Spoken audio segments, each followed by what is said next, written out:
Okay, good afternoon, everybody. Thanks for taking the time to meet today to meet the candidates. It's been a longstanding practice for the president to moderate these meetings, so I am moderating today. I'm Ray Andrews. After each of the three candidates provide a brief overview of their experience and plans for Colleton River and the board, I will also make a brief statement. Then we will proceed to questions. To text a question via Zoom, move to the top of your screen, take your arrow up there and click on the Q&A block. Please note to whom the question is directed. We'll go through the questions in the order that they are submitted. So we're going to start off with comments from Gail Graham, then Gil Delgado, followed by Larry Cruz, and then me. So I'm going to turn this over to Gail.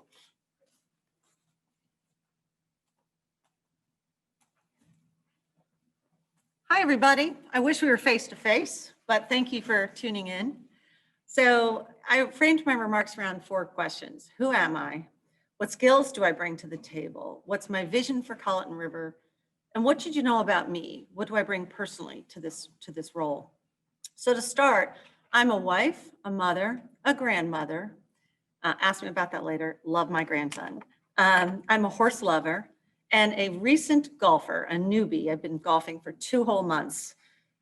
We bought our house here in 2015 and we were part-timers until 2018. We renovated that home and we loved it until COVID hit us. And we realized that our kids from New York were going to be staying a while and we needed a bigger property. So we purchased a home out on Turnberry Way, where we are really blessed to see the marsh and the river all the time. And it is the best show ever. So we love that place. What I'll say is we are so grateful to live here, John, my husband, and myself. And the best thing is the people, the friendships we've made and hope to continue to make. And it's why we care so much about Colleton River. And it's really why I want to be on the board of directors, is to serve all of you. You are family and this work matters. So what are my skills? To sum it up, I'll say I was a banker in my 20s, commercial banker. I was a private banker and ran businesses in my 30s, culminating in a role running PNC's private bank in Pittsburgh. In my 40s, I left and went to Fidelity Investments, where I had a lot of strategy roles and then marketing roles, ending up as EVP of marketing for their institutional wealth management business. And then in my 50s, I jumped ship from Fidelity and went to a small entrepreneurial company where we had something really innovative. And we built that business and successfully sold it to Goldman Sachs in 2019. So that's my work. But what does it mean to you? Why does it matter? Well, first and foremost, I do understand financials and risk management. I have a lot of experience in decision-making using facts and information and weighing different points of view and outcomes. I certainly have marketing skills, both strategic marketing skills and tactical skills like modern advertising, brand development, et cetera. And then I'm also known to focus on the customer, whether that is for brand development or the creation of products and services, or really what's relevant here, client experience. Our membership and how we live each day is a client experience. It is the center of value for Colleton River.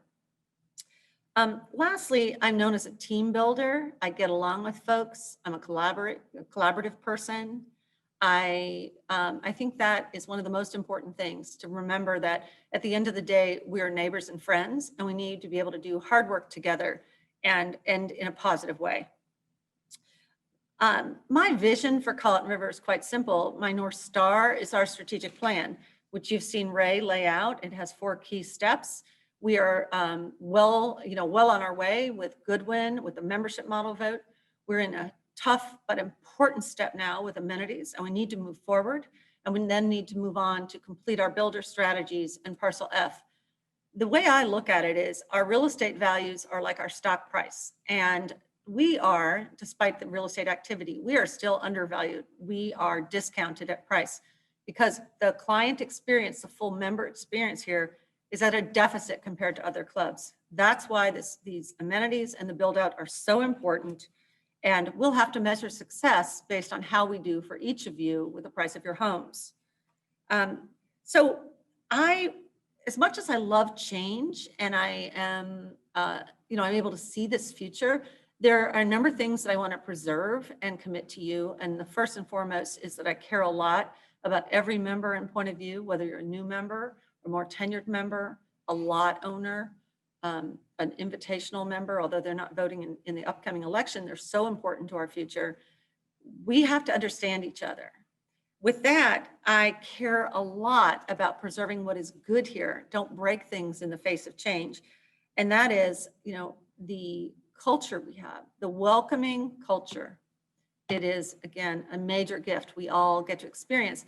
Secondly, the nature and the beauty and the open spaces, that's what drew us here. It's why we came to Colleton River. We were ready to buy somewhere else, and we drove down the road here, and we were amazed, especially by the 7 miles of waterfront. John and I have a boat. We think that is so important to us. And then lastly, it's the championship golf. And I should say I've left the first to last because our golf is sacred. The experience, the quality of the courses, we cannot lose it. So despite me being a newbie and quite bad, I must say, I know that preserving golf at Colleton River is central to our brand and our future. So what you can count on me for is dedication and work ethic, for sure. You can count on me to listen and listen, and to spend time with you, to communicate and communicate with clarity, to have courage when I have to say something you may not agree with, and still be able to do that and stay friends, or meaning that I will keep a sense of humor, and I will keep the promise to be collaborative and inclusive. My hope for this place is endless. My gratitude for my life here is something I really can't express, and I'm incredibly honored to have this opportunity to work on your behalf. Thank you. So who's next, Gil? All right, see ya.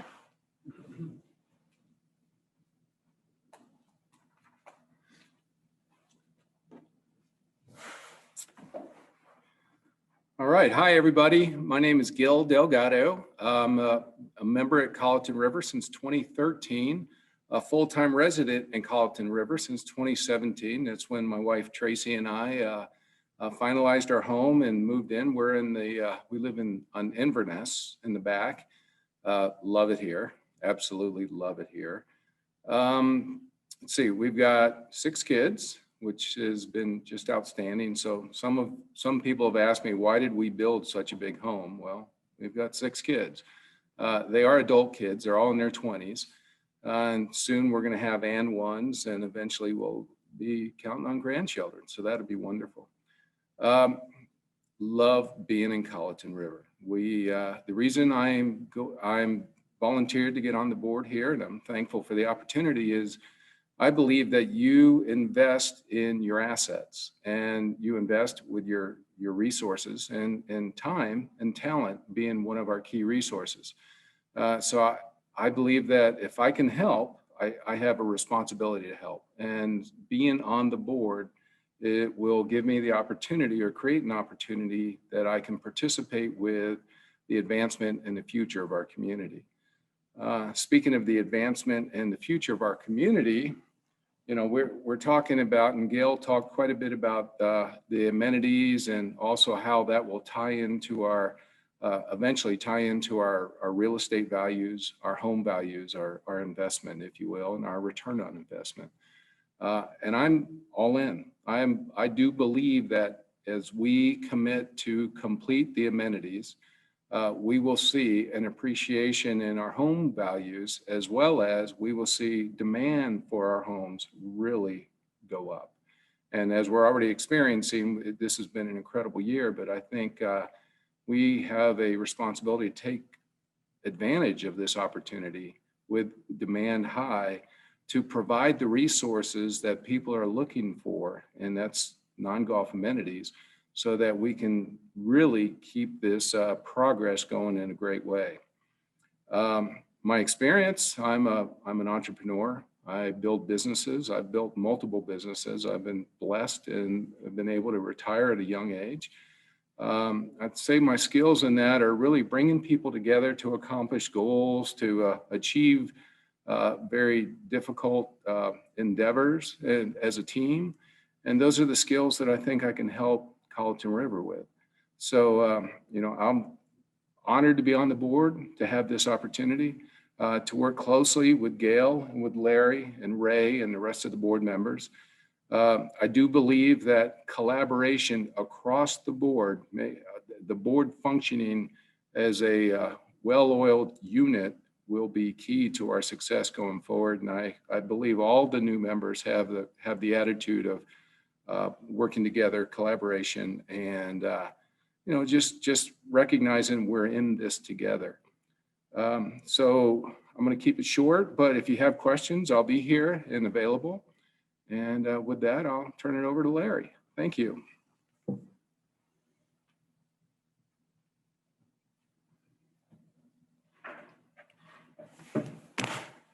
Thanks, Gil, and good afternoon, everyone. Thanks for participating today. I just want to make a few opening comments about my family and myself, and then talk about a few of the opportunities and issues the clubs will be facing over the next several years. So I grew up in Boston and then moved to Cleveland and lived and worked there for many years. And then Sarah and I moved to Chicago in 2016. We bought our house here in 2009, so we've been around a while. Sarah and I have been married for 36 years, and we have 2 children. Rachel lives in Charlotte with her husband, Brad, and we have 2 grandsons. Henry is 4 and Connor is 1. And then my son, Nick, lives in Chicago. He works for E&Y, and he's supposed to get married next April. But depending on what happens with COVID, we're not really sure that's going to happen yet. Career-wise, I was with Ernst & Young for 37 years, and I retired in 2019. My career was really spent in the audit practice and transaction practice. So I worked with many large global multinational companies and then large private equity funds across the world, helping them with their acquisitions and divestitures. Committee experience. I think is really important. I've had a lot of committee experience being an audit partner with a Big 4 firm. You get the opportunity to sit through board meetings and audit committee meetings. So I've sat through hundreds of them. And I think I understand how a board should work effectively. So some of the issues that I think we're facing in 21 and forward, first is the COVID-19 environment. We're going to have to continue to work our way through this. It's going to be around for at least another year. It's going to affect our operations. It's going to affect everything. So we need to be smart about it and work our way through it. I think we need to continue to focus on improving our operating performance, including our food and beverage. Obviously, the amenities is a big issue. What does the final plan look like? What is the final plan going to cost? When is the membership going to get a document that they can review and analyze and help make their final decisions? And then obviously whether the vote passes or doesn't pass. The EDC build out, I think, is also extremely critical. Gil and I have been talking to this the last several weeks. How do we accelerate within Colleton River the build out of the rooftops that we need? So when Goodwin went away last year, we lost $1.4 million in dues and R&R. Divide that by 20,000 on average, that's 70 rooftops. How do we replace those 70 rooftops as soon as we possibly can? And I think we need to continue to strategize around that, whether it be with EDC or on some other avenues as the firm or as the club-owned lots. And there's a lot of delinquent lots maybe we could acquire and build on. So I think I have the experience to manage our way through a lot of these issues, and I look forward to it. Thanks very much.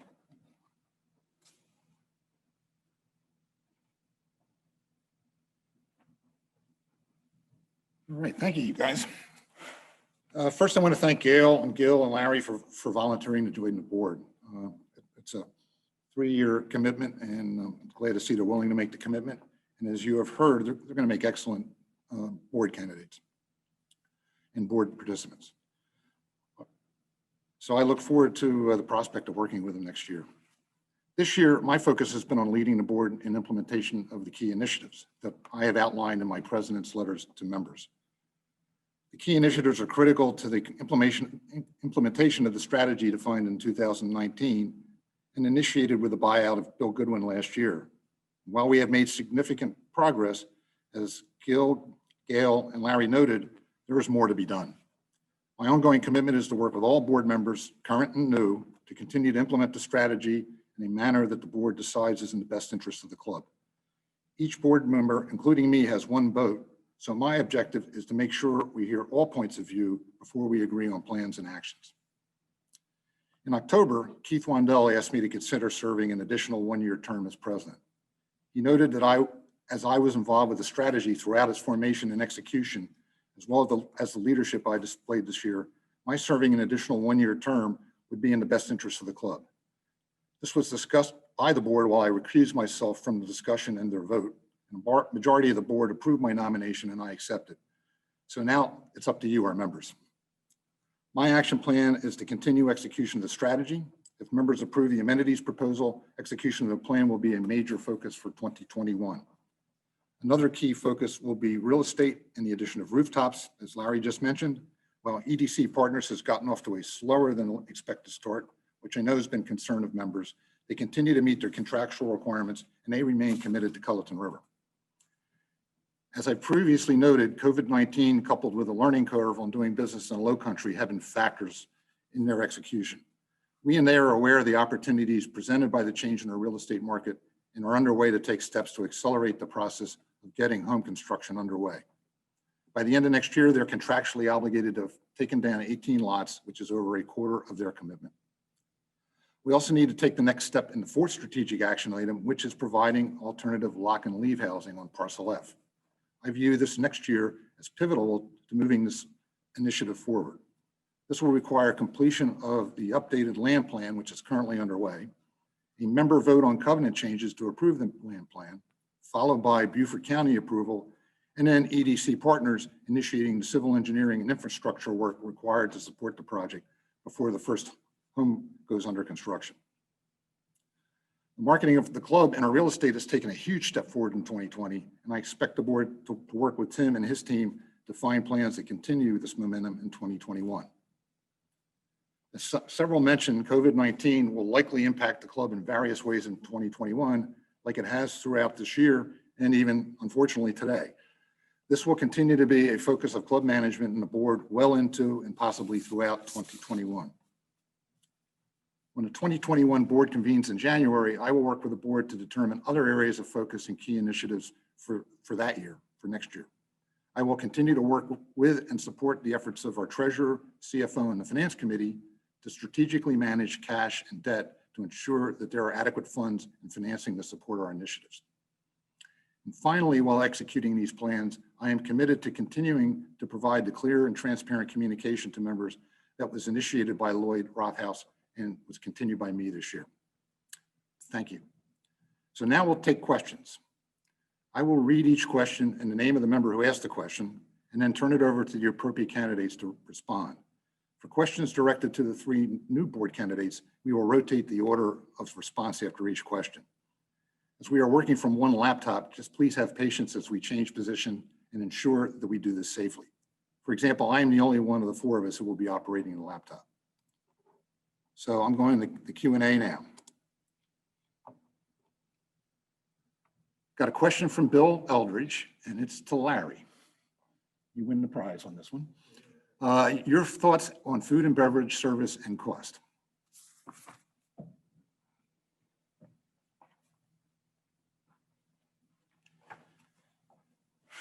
Yeah, Bill, as you know, when you look at the financial statements of the club, over the last 4 or 5 years, our food and beverage revenues have been about $1.7 million to $2 million at the high.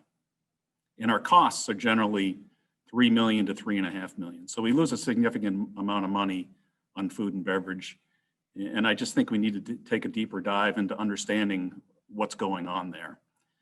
And I also have another just sort of big picture concern when we think about the amenities. So right now we generate $2 million worth of revenues from the Nick, the Dye, and the Nick Turnhouse. And the amenities package has us expanding food and beverage capacity at the Dye and expanding food and beverage capacity at the pool cafe. So unless there's a dramatic change in people's behavior here to eat here more and spend more money, I'm just concerned about we're going to increase our food and beverage capacity and we're going to continue to lose more money. Does that answer your question, Bill?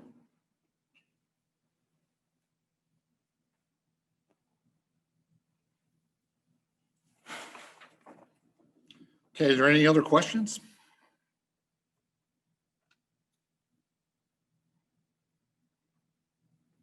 Oh, yeah, okay, sure. Gail has a comment to make. And Gil, you can as well if you want. So I just want to comment because I totally agree with Larry. We have a problem today in utilization rates in dining. Now that's a complicated problem because part of that is we're not offering in the dining experience what today's consumers are looking for. So any of you who've been to the Zoom meetings or face-to-face meetings, and soon when we release the next round of FAQs and the new deck on the amenities package, you can look into some research we have there, which is that changing the dining mix towards casual dining and actually having more choices versus fewer choices drives up utilization rates by 30% or more. So that is the premise upon which we would move forward. Is there risk to that? Sure there is. Because when you're dealing with projections, there's always risk. But I know this just personally. When my husband and I say, let's have dinner at the club, it's pretty much the same old every time. So we frankly don't do it as much. We find ourselves in the Bluffton Room or Agave or Local Pie or somewhere else and we drive up to Hilton Head. We have to, as members, coalesce around the idea that building a community, oh, I see that. Oh, my face, I can do it. I'm touching the thing. I just X out? Sorry. Can you see me now? Okay, great. There was some sort of a thing on the computer. Okay, no worries. But my point is that we need three things. We need a better mix of dining for more choices. More choices actually drives more utilization rate. We need quality and consistency of food and a differentiation between the menus. And third, we need your commitment as members of this club to use the services. So we've all gotten kind of fatigued with the same old, same old. Well, if we launch this new program, which we believe in, and again, have statistics to show what other clubs have done, we'll still need you to show up. So that's the point I wanted to make, because we do have a conundrum with existing F&B numbers. Unfortunately, I feel that leaving things as is will only make that worse. So I'm looking forward to see what we can do and just to really come together around supporting the changes that we need to make. Gil, you want to comment? Sure.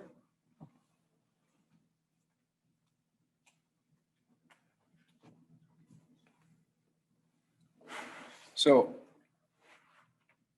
clearly I am going to parrot what Gail and excuse me, what Gail and Larry said. I think the F&B losses are of real concern. I will share that I do believe the quality of our food, meaning our product that we're putting out there for members, has improved and it continues to improve. And I want to give kudos to Chef Bob and the staff, because the food, we enjoy it. When we go out here, we actually are pleasantly impressed with the quality of the food and the meals that we're having.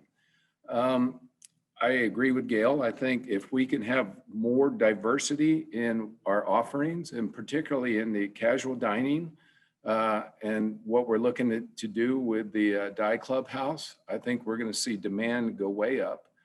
Honestly, to take advantage of those views with quality dining there, I anticipate the Dye will become the most sought after seat in certainly not just Colleton, but maybe even the Low Country. We can compete with the best restaurants because of the combination of the views, the fresh air, the open air dining, and the casual dining and quality casual dining that we can expect and anticipate experiencing. So that said, it is a process. It's not going to happen by flipping the switch. We will make the changes to the Dye Clubhouse, and we'll see more people flock to it. It'll be more fun. It'll be more of a sports bar type environment. So on weekends for big games and whatnot, we'll be able to go there and enjoy hanging out. My wife, Tracy, one time said, Gil, if they do the Dye the way it's been presented, we'll be there all the time. We'll just hang out there, as opposed to leaving campus and go into restaurants, outside the gates. So I think, and I guess coupled with that, the new members that are coming in are looking for that. That's what they are I want to say demand, but that's really what they look for. And that's what's going to attract even more new members to come in.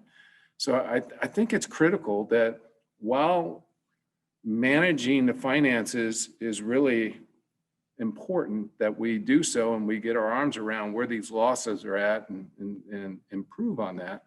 I think the diverse offerings are going to be key to our long-term success. So, you know, that's my biggest input here, is that we do want to see diversity in our offerings. All right.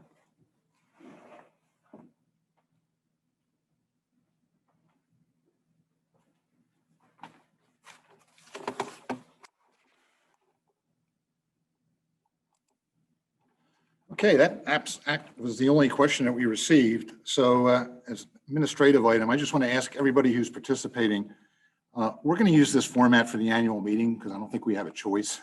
And so any comments or recommendations you have on being on the other end of the Zoom call, please send them to Tim Bockles and me so we can dial them in when we set up the annual meetings Zoom call on December, I think it's December 14th. So that's it. I think, I'm sorry, I just got another question. Jim Flynn, would all three candidates explain their option on keeping the Nick closed for lunch and only having dinner for only 4 nights per week? Due to COVID, it seems like we have lost many of our dining choices. We would like to understand your opinions on this. So I think Larry led off that time. So Gil? Sure. All right. I'm going to read the question again. Explain their opinion on keeping the Nick closed for lunch and only have dinner 4 nights a week. Due to COVID, it seems like we've lost many dining choices. Well, my opinion is we need more. You know, I am of the mindset that having places to eat after a round of golf is really important, even if it's just, you know, casual pub grub. Being able to grab a beer after a round of golf is important. And I've been frustrated after rounds of golf that I couldn't find a place to just relax, especially if I have guests in town, relax and have a cold beverage. So my opinion is I think we should be open more, but I also recognize that we have to examine where our losses are and how to address those in a way that we can run the clubhouse, and actually it'll be 2 clubhouses with the changes to the die, as clubhouses, not just as, you know, casual evening meals. So I think my opinion is, you know, I'd love to see us be available more frequently, more often. And I'd like for us to find financial ways to, or I should say ways to do that make good financial sense. But I think all the members would like to have more options after their rounds of golf for lunch. Right? Go ahead.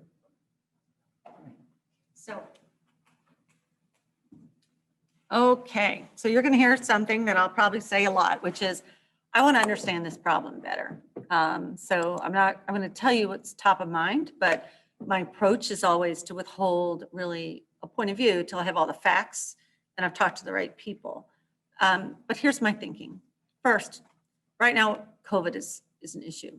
I was dining last night. I've had to cancel a surgery this week because I was possibly exposed. It's real. So we have to recognize, firstly, that today the COVID situation is probably a big, well, it's not probably, it is a big factor in any kind of planning for dining operations. Let's assume we could set COVID aside, which I sure hope we can. Then I agree with Gil. Like, I don't like it when I'm scurrying around wondering why I can't find a place to have a bite to eat, or I'm in a meeting on a Tuesday afternoon, and on Tuesday afternoons, there's no bar service. We all want a vibrant life where we can stay here and enjoy the place without having to, you know, check our calendars all the time. So I do want to see more availability of dining operations. I think that it is inadequate today. The third piece, though, is Larry talked about the numbers. So I'm not going to opine on this without knowing the numbers and what is the impact financially. I had this great mentor once who said, everything in life comes down to this. More of one thing means less of another, meaning life is full of trade-offs. So what are the trade-offs we're forced to make, like COVID? And what are the other trade-offs we need to make with reason, like financial trade-offs? But the end game and the North Star, the thing we should focus on is increasing our membership, revitalizing the club, improving our offerings, and reaching a point where the problem is not we don't have enough demand and we can't stay open, but the problem is we have so much demand we can't find seats for people. That's success. But today, with the question you've asked, I can't tell you how we can answer that easily given the complexity. Larry?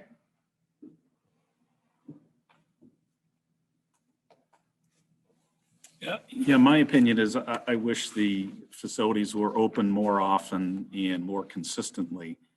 But also looking ahead to the DI renovation, I talked to our chief financial officer about what are the preliminary operating assumptions for how often that DI facility would be open. And her response to me was preliminary operating assumptions for the renovated DI clubhouse include full lunch, dinner, and bar services 4 days a week, with limited service 2 days per week and no service Tuesday during the course maintenance. To me, 4 days a week of full service isn't enough. If we're going to spend all this money out there, it needs to be open 6 days a week, full-time, lunch and dinner. Thanks.